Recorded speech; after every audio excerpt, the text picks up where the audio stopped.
You walk into the room, and before you even say a word, it happens. Your baby's face lights up. Their tiny arms shoot forward. Their whole body leans toward you with absolute urgency. It's as if they've been waiting all day for this exact moment. And honestly, few feelings in the world compare to that. But then, 10 minutes later, your partner walks into the room. The baby glances over. Maybe there's a small smile. Maybe just a quick look. And then they're right back to what they were doing. If you're the parent who got that polite little glance, you probably know exactly how that feels. It's a strange mix of amusement, disappointment, and maybe even a little heartbreak. Because let's be honest, parenting keeps score in ways we never admit out loud. You remember the sleepless nights, the endless diaper changes, the hours spent rocking a crying baby while everyone else slept. So when your child seems to choose someone else, it's hard not to wonder, why? Why does one parent get the standing ovation while the other gets what feels like a courtesy nod? Most people will tell you it's just a phase. And sometimes that's true. But that answer doesn't really explain what's happening. Because underneath this tiny moment is one of the most fascinating systems your baby's brain will ever build. Most of us assume babies form the strongest attachment to whoever spends the most time with them. That seems logical. More time together should mean a stronger bond. But when researchers started studying real families, they found something surprising. Again and again, they discovered babies who showed a strong preference for a parent who actually spent less time caring for them. So if babies aren't counting hours, what are they measuring? The answer is responsiveness. Your baby is paying attention to something much deeper than how long you're around. They're learning who responds when they need something. Imagine two parents. One spends 12 hours a day with the baby, but they're exhausted, distracted, trying to juggle 100 different things at once. They're physically present, but mentally stretched thin. Now imagine another parent who only spends a few hours with the baby each day. But during those hours, they're completely focused. They notice the little changes in facial expression, the shift in breathing before a cry, the signs that the baby is tired, overwhelmed, or needs comfort.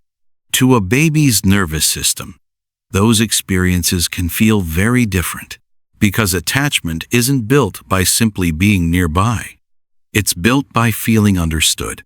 Your baby isn't asking, "How many hours were you here?" They're asking, "When I needed you, did you notice?" Psychologists have a name for this. It's called contingency. A baby's growing understanding that their actions create predictable responses. Years ago, researchers demonstrated this with a simple experiment. They connected a ribbon from a baby's ankle to a mobile hanging above the crib. Every time the baby kicked, the mobile moved. At first, the kicks were random, but very quickly, something amazing happened. The baby realized the connection. Tick. The mobile moves. Kick again. It moves again. The baby's excitement grew because suddenly the world was responding. But then the researchers disconnected the ribbon. Now the mobile moved randomly on its own. The change was immediate. The babies became less engaged. Many looked frustrated.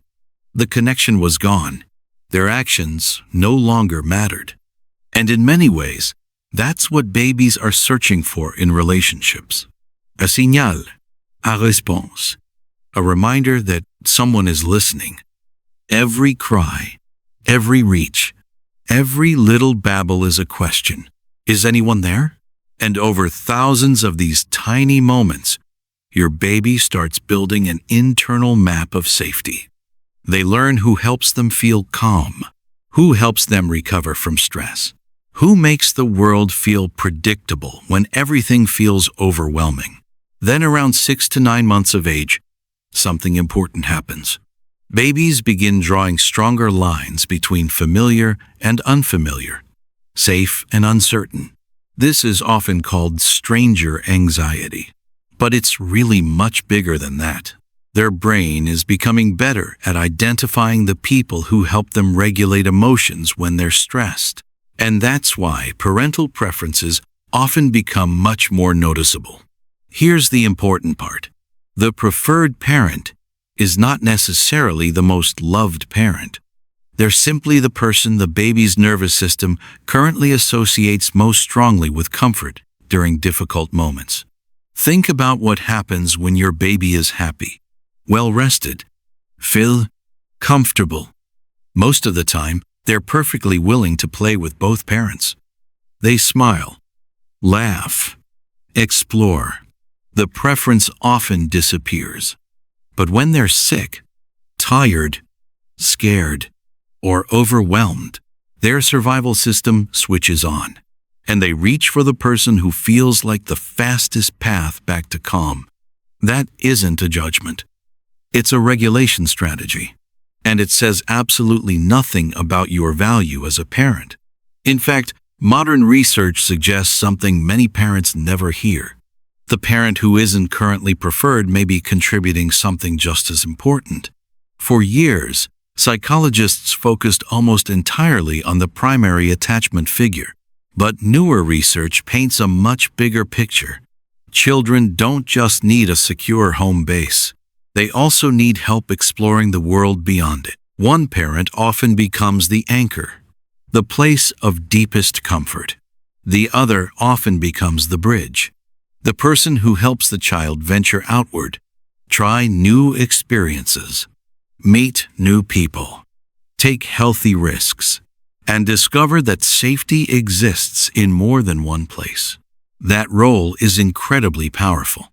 The confident toddler walking into preschool, the child making new friends, the teenager adapting to change, the adult navigating life's challenges. All of that courage is built on relationships that taught them the world is safe enough to explore.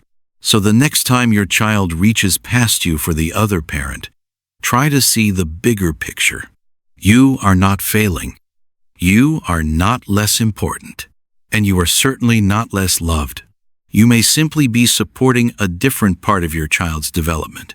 Because what looks like rejection is often something else entirely. It's a tiny human brain learning how love works, learning where safety lives, and learning how to carry that sense of safety into the wider world. And that is one of the most beautiful things a parent can help build.